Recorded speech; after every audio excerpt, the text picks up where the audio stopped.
Aku tak boleh nyanyi sebab tunang aku cakap nanti kalau aku popular nanti aku lupa diri. Tahu macam mana Dato' involve jadi selebriti, jadi artis? Ini kelakar. Sebenarnya dulu zaman-zaman dulu zaman jamming. Saya ni drama. Pula Dato' main drum. Aku tak boleh cakap yang kamu macam nak azan kamu. Kenapa? Okay, aku drama, Azam lead gitaris, Joe bassist. Kita ada penyanyi asal nama dia Man. Pergi audition. Okey. Dapat.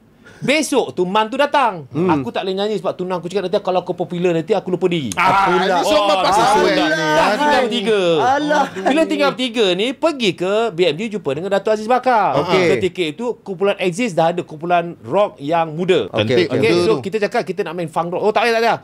Korang jadi rappers, main rap. Rap. Azam dengan suara bell bottom, mak trash. Aku okey, aku maksudnya dengan lagu MC Hammer lah sebagainya. Tapi aku main drama jamming takkan nak main lagu Fauzal Latif. Mesti main lagu Wing. Laju Suara sikit lah, vertikal. kan? Memang double pedal bang. Double pedal. Tangan tak nampak. Ni mana tangan aku? Laju. So